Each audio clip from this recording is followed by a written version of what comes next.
സർവേകൾ വിവിധ ചാനലുകൾ വിവിധ രൂപത്തിൽ പറഞ്ഞ സർവേകൾ അതിൻ്റെ നിരർത്ഥകത സ്വയം സംസാരിക്കുകയാണ്. ഉദാഹരണമായിട്ട് ഒരു സർവേയിൽ കോഴിക്കോട് ജില്ലയിൽ UDF വളരെ വലിയ പ്രകടനം കാഴ്ചവെക്കും. വേറൊരു സർവേയിൽ ഒറ്റ സീറ്റും കിട്ടില്ല. ഒരു സർവേയിൽ മുഴുവൻ UDF ഏകദേശം, വേറൊരു സർവേയിൽ ഒറ്റ സീറ്റും കിട്ടില്ല. ഈ സർവേ നിരർത്ഥകമാണ്, ടൈം വേസ്റ്റാണ് എന്നുള്ളതിന് വേറെ വല്ല ഉദാഹരണം വേണം. ഇലക്ഷൻ തുടങ്ങുമ്പോൾ എല്ലാ സർവേകളും പ്രവചിച്ചത് വൻ നേട്ടം LDF നിന്നാണ്. ഇപ്പം മിക്ക സർവേകളും വലിയ വ്യത്യാസമില്ല, 3-4 സീറ്റ് അല്ലെങ്കിൽ 4-5 സീറ്റ് എന്നാണ് പറയുന്നത്. അത് എണ്ണി തീരുമ്പോൾ അങ്ങ് പരിഹരിക്കാനേ ഉള്ളൂ. എണ്ണി തീരുമ്പോൾ ആ പറഞ്ഞ ഏതാനും സീറ്റുകളുടെ വ്യത്യാസം അങ്ങില്ലാതാവും. UDFന് അനുകൂലമായ ഒരു ട്രെൻഡായിരുന്നു കേരള സംസ്ഥാനത്ത് ഉണ്ടായത് എന്നുള്ളത് അങ്ങ് മനസ്സിലാവും. കഴിഞ്ഞ പാർലമെൻറ്റ് തിരഞ്ഞെടുപ്പിലുണ്ടായ അതേ സംഭവവികാസത്തിൻ്റെ പുനരാവിഷ്കാരമാണ് നടക്കുന്നത്. കഴിഞ്ഞ പാർലമെൻറ്റ് തിരഞ്ഞെടുപ്പിൽ സർവേകൾ പ്രവചിച്ചത് മുഴുവൻ തെറ്റി. 50-50 അല്ലെങ്കിൽ 12-8 അല്ലെങ്കിൽ 9 UDFനും 11 LDFനും അങ്ങനെയൊക്കെ പല നമ്പർ പറഞ്ഞ് പല രീതിയിലാണ് പല സർവേകളും കഴിഞ്ഞ പാർലമെൻറ്റ് തിരഞ്ഞെടുപ്പിൽ കേരളത്തിൻ്റെ ഇലക്ഷൻ റിസൾട്ട് പ്രവചിച്ചത്. വന്നപ്പോൾ UDF ട്രെൻഡായിരുന്നു എന്നുള്ളത് എല്ലാവരും തിരിച്ചറിഞ്ഞു. അന്നും പ്രവർത്തകന്മാർ ഇതേമാതിരി പറഞ്ഞിരുന്നു UDF തൂത്തുവാരും എന്നുള്ളത്. ഇപ്പോൾ ഈ തെരഞ്ഞെടുപ്പിൽ ഇപ്പോൾ അസംബ്ലിയിലും ഉള്ളത് അതുതന്നെയാണ്. UDF പ്രവർത്തകന്മാർ വലിയ ആത്മവിശ്വാസം പ്രകടിപ്പിക്കുന്ന സീറ്റുകളൊക്കെയാണ് UDFന് നഷ്ടപ്പെടും എന്നുള്ള നിലയിൽ സർവേക്കാർ പറയുന്നത്. ഒരു ബൂത്തിൽ നിന്ന് ഒരാൾ അല്ലെങ്കിൽ 1.5 ആൾ, 2 ആൾ തേയില ഈ സർവേ ചോദിച്ചവർ. ഒരു അസംബ്ലി മണ്ഡലത്തിൽ നിന്ന് 250 വെച്ച് കണക്കൂട്ടി നോക്കിയാൽ 1.5 ലക്ഷം വോട്ടർമാരുള്ളിടത്തു നിന്ന് 250 ആളോട് ചോദിക്കുക എന്ന് പറഞ്ഞാൽ ഒരു ബൂത്ത് വൈസ് എത്ര ആളായി? ആ കണക്കാണ് ഞാൻ പറഞ്ഞത്. 1.5 ആൾ. ഇത്ര നിരർത്ഥകമായ ഒരു കാര്യമില്ല. ഈ എക്സിറ്റ് പോളിൻ്റെയൊക്കെ പ്രിൻസിപ്പിൾ വേറെയാണ്. ആ പ്രിൻസിപ്പിൾ അതനുസരിച്ച് ഏജ് ഗ്രൂപ്പ്, അതുപോലെ തന്നെ വിദ്യാഭ്യാസം, അവരുടെ പശ്ചാത്തലം, ബാക്കി കാര്യങ്ങളൊക്കെ അടങ്ങുന്ന ഒരു സാമ്പിൾ ഇൻടാക്റ്റായിട്ട് എടുത്ത് അതിൻ്റെ വിശ്വാസ്യത ആദ്യം പറയണം. അതൊന്നുമില്ലാതെ ഉള്ള ഒരു സർവേയാണ് ഏതാനും ചാനലുകൾക്കൊന്നും ഇതിൽ യാതൊരു സേ ഇല്ല എന്ന് അവർ തന്നെ പറയുകയാണ്. ഏതാനും കമ്പനികളാണ്, അവരുടെ മോട്ടീവ് എന്താണെന്ന് അറിയില്ലല്ലോ. ഏതായാലും ഞങ്ങൾക്ക് പറയാനുള്ളത് UDFൻ്റെ നല്ല ഒരു പെർഫോമൻസിൻ്റെ റിപ്പോർട്ടുകളാണ് പോളിംഗ് കഴിഞ്ഞതിന് ശേഷം നാച്ചുറലായി പാർലമെൻറ്റ് തിരഞ്ഞെടുപ്പിൻ്റെ അതേ രീതിയിൽ കേരളത്തിലുണ്ടായത്.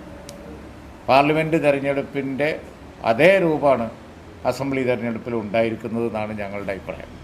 അന്നും സർവേ തെറ്റി, ഇതിൻ്റെയും സർവേ തെറ്റും. UDFൻ്റെ വളരെ വലിയ ഒരു പെർഫോമൻസ് തിരഞ്ഞെടുപ്പ് കഴിയുമ്പോൾ കാണുകയും ചെയ്യും. അതാണ് ഉണ്ടാകാൻ പോകുന്നത്. പിന്നെ ഈ സർവേകൾ കണ്ട് UDFന് വോട്ട് ചെയ്തവരും UDFൻ്റെ പ്രവർത്തകന്മാരും മൊറയിൽ നഷ്ടപ്പെട്ടോളും എന്ന് കരുതുന്നുണ്ടെങ്കിൽ അവർക്ക് തെറ്റി. അവസാനം വരെ അവർ കൗണ്ടിങ് ഹാളിലുണ്ടാവും, പോസ്റ്റൽ വോട്ടിൽ കൃത്രിമം കാണിക്കാൻ ആരെങ്കിലും പരിപാടി ഇടുന്നുണ്ട് എങ്കിൽ, അതുപോലെ തന്നെ കൗണ്ടിങ് കോളങ്ങൾ മാറ്റി എഴുതാൻ എൽ ഡി എഫിൻ്റെ വോട്ട് യു ഡി എഫിനും യു ഡി എഫിൻ്റെ വോട്ട് എൽ ഡി എഫിനുമായി മാറ്റി എഴുതുക. എന്നിട്ട് തെറ്റിയത് ഏജൻസി പിടിക്കണ സമയത്ത് സോറി എന്ന് പറഞ്ഞാൽ മതിയല്ലോ. ടാലി ചെയ്യും, പേര് മാത്രം മാറ്റുക. അപ്പോൾ പ്രവർത്തകന്മാരെ ഡീമോറലൈസ് ചെയ്തിട്ട് ഇത്തരം കൃത്രിമങ്ങളൊക്കെ കാണിക്കുന്ന വേലകളൊക്കെ ചില സ്ഥലങ്ങളിൽ നടന്നതായി കഴിഞ്ഞ കാലങ്ങളിൽ റിപ്പോർട്ടുണ്ട്. ഈ പ്രാവശ്യം അങ്ങനെ നടക്കുമെന്ന് ഞാൻ പറയുന്നില്ല, പക്ഷേ യു ഡി എഫ് പ്രവർത്തകന്മാർ വിജിലൻ്റ് ആയിരിക്കണം. കഴിഞ്ഞ കാലങ്ങളിലൊക്കെ പോസ്റ്റൽ വോട്ട് ബാലറ്റ് എന്ന് പറഞ്ഞു കഴിഞ്ഞാൽ വളരെ കുറച്ചേ ഉണ്ടായിരുന്നുള്ളൂ. ഇപ്പോൾ പോസ്റ്റൽ ബാലറ്റുകൾ അല്ലേ, 80 വയസ്സ് കഴിഞ്ഞവർ, കോവിഡ്, പല നല്ല നമ്പറാണ്. അതിൻ്റെ കെട്ടിൽ കൃത്രിമം ഉണ്ടാക്കാം. അപ്പോൾ 10-15 സീറ്റ് എണ്ണിത്തോൽപ്പിക്കുക എന്ന് പറഞ്ഞൊരു പരിപാടിയുണ്ട്. അങ്ങനെ ഒരു പദപ്രയോഗം തന്നെ കേരളത്തിൽ സാർവത്രികമായി കഴിഞ്ഞ കാലങ്ങളിലൊക്കെ ഇലക്ഷനിൽ പ്രയോഗിക്കുന്നുണ്ട്. എണ്ണിത്തോൽപ്പിക്കുക, എണ്ണി തോൽപ്പിക്കുക. അപ്പോൾ എണ്ണി തോൽപ്പിക്കാനുള്ള പരിപാടിയൊക്കെ ആരെങ്കിലും ഇടുന്നുണ്ടെങ്കിൽ അതിനെക്കുറിച്ച് പ്രവർത്തകന്മാർ, യു ഡി എഫ് പ്രവർത്തകന്മാർ വിജിലൻ്റ് ആയിരിക്കണം. ഈ സർവേയുടെയൊക്കെ ഒരു ദോഷഫലം അതാണ്. ഒരു ബൂത്തിൽ നിന്ന് 1.5 ആളോട് അല്ലെങ്കിൽ ഒരാളോട് ചോദിച്ചിട്ട് ആ ബൂത്തിലെ ഫലം മുഴുവൻ പറയാം. 1.5 ലക്ഷം 2 ലക്ഷം വോട്ടുള്ളടുത്ത് ആകെ 250 ആളോട് ചോദിച്ചിട്ട് ആ സീറ്റ് നിങ്ങൾക്ക്, ആ സീറ്റ് നിങ്ങളെടുത്തോ എന്ന് പറയുന്ന ഈ സർവേകൾ, ഇതൊരു ശാസ്ത്രമാണ്. ശരി, ആ ശാസ്ത്രത്തിന് അതിൻ്റേതായ നിയമങ്ങളുണ്ട്. ആ നിയമങ്ങളൊന്നും പാലിക്കാതെ, ആ നിയമങ്ങൾ പാലിച്ചങ്ങനെ വരും. കോഴിക്കോട് ജില്ലയിൽ ഒരു സർവേയിൽ അധികം സീറ്റ് യു ഡി എഫിന്, അധികമല്ല 9 സീറ്റ് യു ഡി എഫിന് ഒരു സർവേ. വേറൊരു സർവേ പറയുന്നു ഒറ്റ സീറ്റും ഇല്ല. അതെങ്ങനെ ശരിയാവുക? അപ്പോൾ സർവേകൾ നിരർത്ഥകമാണ്, ടൈം വേസ്റ്റാണ് എന്നുള്ളത് അതിൽ നിന്ന് തന്നെ മനസ്സിലാകുന്നുണ്ട്. പ്രവർത്തകന്മാർ, ജനങ്ങൾ ഇത് കണ്ട് തെറ്റിദ്ധരിക്കരുത്. ഇതിൻ്റെ പിന്നിൽ മോട്ടീവുണ്ടോ എന്ന് ചോദിച്ചാൽ ഞാൻ അങ്ങനെ ആരോപിക്കുന്നില്ല. പക്ഷേ മോട്ടീവ് തടയാനുള്ള യാതൊരു മെഷറും ഇല്ല. ഈ പറഞ്ഞ കമ്പനികളുടെയൊക്കെ ക്രെഡിബിലിറ്റി പലരും ചോദ്യം ചെയ്യുന്നുണ്ട്. ഈ കമ്പനികളുടെ, അവർക്കൊക്കെ എന്തെങ്കിലും മോട്ടീവുണ്ടോ? അവർ പെയ്ഡാണോ? അവർ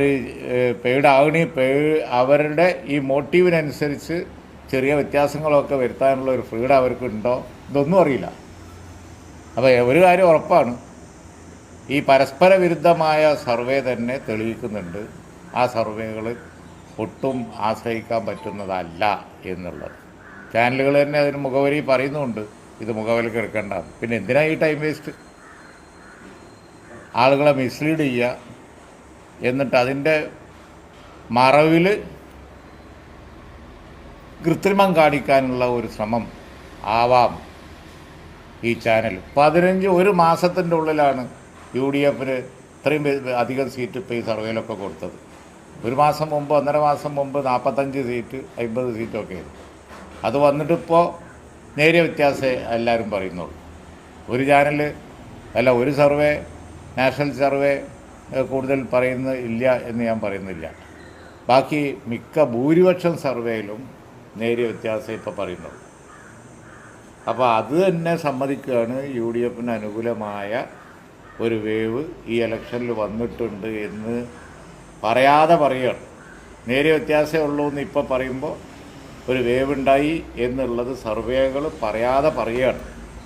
1 മാസം മുമ്പ് ആ വേവ് ആരും പറഞ്ഞിട്ടില്ലല്ലോ. ഇപ്പോൾ നേരിയ വ്യത്യാസമേ ഉള്ളൂ എന്ന് പറഞ്ഞാൽ എന്താ അതിൻ്റെ അർത്ഥം? അനുകൂലമായി, യു ഡി എഫിന് അനുകൂലമായ ഒരു ടേൺ വന്നിട്ടുണ്ട് എന്നാണ്. ആ ടേൺ ഇനി എത്രത്തോളം എന്നുള്ളതാണ് അത് നമുക്ക് കൗണ്ട് ചെയ്യുമ്പോൾ അറിയാം. അതുകൊണ്ട് ഇത് സർവേകൾ കണ്ടിട്ട് ജനങ്ങൾ വഞ്ചിതരാവരുത്. യു ഡി എഫ് ഈ തെരഞ്ഞെടുപ്പിൽ വൻ വിജയം നേടും. യു ഡി എഫിന് കൂടുതൽ സീറ്റ് കിട്ടും. നമുക്ക് കൗണ്ട് ചെയ്യുമ്പോൾ കാണാം. പാർലമെൻറ്റ് തെരഞ്ഞെടുപ്പിൽ എന്ത് സംഭവിച്ചോ അത് അസംബ്ലി തെരഞ്ഞെടുപ്പിലും സംഭവിക്കും. കാത്തിരുന്ന് കാണാൻ. ഏ അതെ, അതാണ് ഞങ്ങൾ ഈ പറഞ്ഞതിൻ്റെ അടിസ്ഥാന ആവശ്യം ഇതാണ്. കൗണ്ടിങ് ഏജൻറ്റുമാർ വളരെ വിജിലൻ്റ് ആകേണ്ട സാഹചര്യമാണ്. കൗണ്ടിങ് ഏജൻറ്റുമാരെ വഴിതെറ്റിക്കാനും അതുപോലെ തന്നെ അവരിൽ ആത്മവിശ്വാസം കുറക്കാനും ഈ സർവേ കാരണമാവും. അത് ഫെയർ എലക്ഷൻ നടക്കുന്നതിന് വലിയ തടസ്സമാവും. ഇലക്ഷൻ കമ്മീഷനും അത് വിജിലൻ്റ് ആവണം. പിന്നെ ഉദ്യോഗസ്ഥന്മാർക്കൊക്കെ രാഷ്ട്രീയമുണ്ട്, നമുക്കറിയാം. ഉദ്യോഗസ്ഥന്മാർക്ക് രാഷ്ട്രീയമുണ്ട്. ഇതൊരു പ്രഷർ ടാക്ടിക്സായി വരാം. കോവിഡിൻ്റെ അല്ലെങ്കിൽ തന്നെ കോവിഡ് ടെസ്റ്റ് നടത്തണം, അതിൻ്റെ പ്രോട്ടോക്കോളുണ്ട്. 100 പ്രഷറാണ് കൗണ്ടിങ് ഏജൻറ്റുമാരെ മുകളിൽ. അതിന് പുറമെയാണ് മീഡിയകൾ നടത്തിയ സർവേകൾ നടത്തിയ ഈ നിരർത്ഥകമായ അശാസ്ത്രീയമായ സർവേകളുടെ പ്രഷർ. രണ്ടും കൂടി ആയപ്പോൾ സത്യം പറഞ്ഞു കഴിഞ്ഞാൽ ഒരു ഫെയർ ഇലക്ഷന് അങ്ങേയറ്റത്തെ ഒരു തടസ്സമായി ഈ സർവേകൾ വന്നിരിക്കുക. പാർലമെൻറ്റ് തിരഞ്ഞെടുപ്പിൽ തെറ്റിയ സർവേ, അതുകൊണ്ട് തന്നെ അസംബ്ലി തിരഞ്ഞെടുപ്പിലും തെറ്റും. വളരെ മുമ്പൊന്നുമല്ലല്ലോ പാർലമെൻറ്റ് തിരഞ്ഞെടുപ്പ് കഴിഞ്ഞ്. രാഹുൽ ഗാന്ധി തോൽക്കും, ശശി തരൂർ തോൽക്കും, രാഹുൽ ഗാന്ധിക്ക് ഭൂരിപക്ഷം ഉണ്ടാവില്ല, ശശി തരൂർ തോൽക്കും എന്നൊക്കെ പറഞ്ഞാൽ സർവേ ഇപ്പോൾ അടുത്ത കാലത്താണ് കേരളത്തിൽ നടന്നത് പാർലമെൻറ്റ് തിരഞ്ഞെടുപ്പിൽ. അപ്പോൾ അതുകൊണ്ട് സർവേകൾ വിശ്വസിച്ച് ആരും മാനസികമായി പ്രയാസപ്പെടരുത്. UDF വേവാണ് ഈ തിരഞ്ഞെടുപ്പിലുള്ളത്. കൗണ്ട് ചെയ്യുമ്പോൾ അത് മനസ്സിലാവുമെന്നാണ് പറയുന്നത്.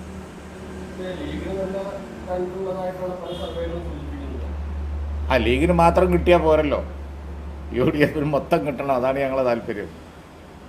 ലീഗിന് പെർഫോമൻസ് പറഞ്ഞു എന്ന് കരുതി ഉള്ള കാര്യം പറയാതിരിക്കാൻ പറ്റില്ലല്ലോ. ലീഗിൻ്റെ ഒരിക്കലും തോൽക്കാത്ത സീറ്റൊക്കെ തോൽക്കും എന്ന് ചില സർവേകളിൽ പറഞ്ഞിരിക്കുന്നു. കൊടുവള്ളി ഞങ്ങൾ ഏറ്റവും ഉറപ്പിക്കുന്ന സീറ്റാണ്. UDF ഏറ്റവും ഉറപ്പിക്കുന്ന സീറ്റ്. അതെങ്ങനെ ശരിയാവും? അതുപോലെ തന്നെയാണ് മറ്റ് ചില സർവേകൾ. ഇപ്പോൾ കോഴിക്കോട് ഒറ്റ സീറ്റും ഇല്ല എന്നൊക്കെ പറഞ്ഞാൽ അതെങ്ങനെ ശരിയാവും?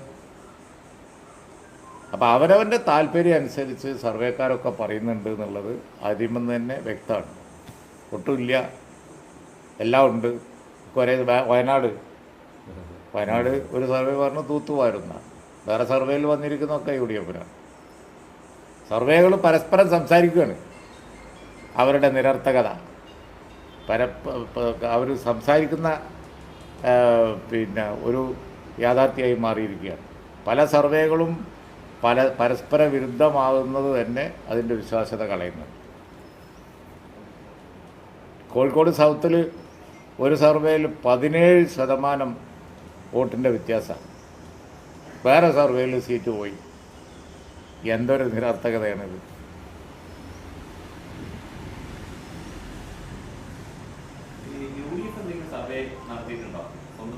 നടത്തിയിട്ടുണ്ട്.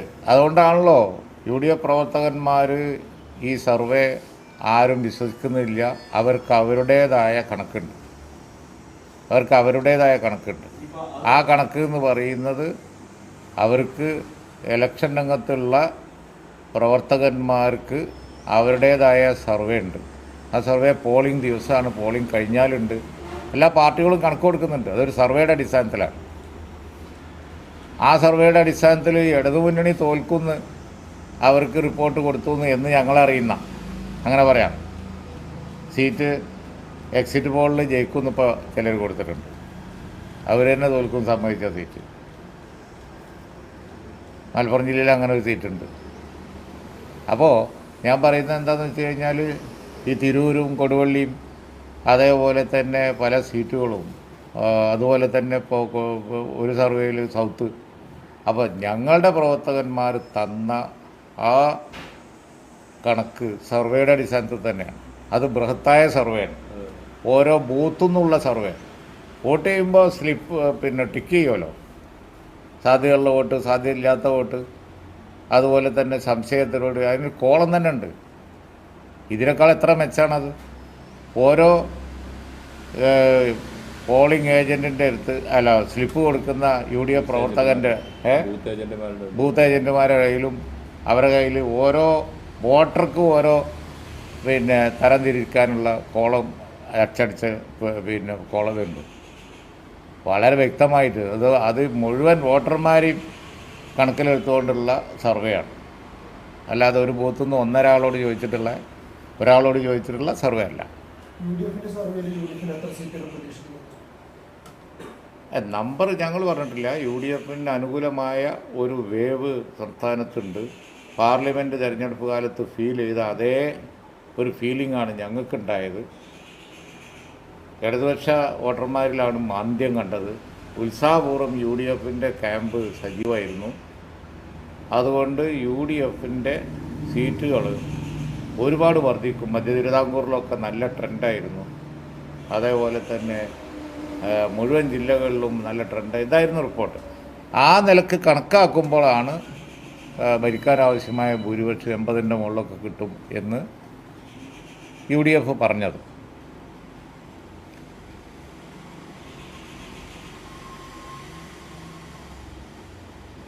അപ്പോൾ അതുകൊണ്ട് മറ്റന്നാളെയാണ് കൗണ്ടിങ്. ഇലക്ഷനിൽ എക്സിറ്റ് പോളല്ല, കൗണ്ടിങ്ങാണ് പ്രധാനം. യു ഡി എഫ് പ്രവർത്തകന്മാരും നിഷ്പക്ഷമായ ഒരു തിരഞ്ഞെടുപ്പ് നടക്കണം എന്ന് ആഗ്രഹിക്കുന്നവരും അതുകൊണ്ട് തന്നെ ഫെയർ ഇലക്ഷന് വേണ്ടി വാദിക്കണം. ഇത് ഫെയർ അല്ല. ഫെയർ കൗണ്ടിങ്ങും ഫെയർ ഇലക്ഷൻ്റെ ഭാഗമാണ്. ഇത് ഫെയർ കൗണ്ടിങ് ഇല്ലാതാക്കാൻ വേണ്ടിയുള്ള ഒരു പരിപാടിയാണ്. അതുകൊണ്ട് തന്നെ അനീതിയാണ് എന്നാണ് ഞങ്ങളുടെ അഭിപ്രായം. ഞങ്ങൾക്ക് കൂടുതൽ സീറ്റ് പറഞ്ഞു എന്ന് വിചാരിച്ചാൽ അത് അനീതി അല്ലാതാവുന്നില്ല. ലീഗിന് നല്ല പെർഫോമൻസ് ഉണ്ട് എന്ന് പറഞ്ഞാലും ഞാനിത് പറയാൻ ബാധ്യസ്ഥനാണ്. ഇത് ഫെയർ അല്ല.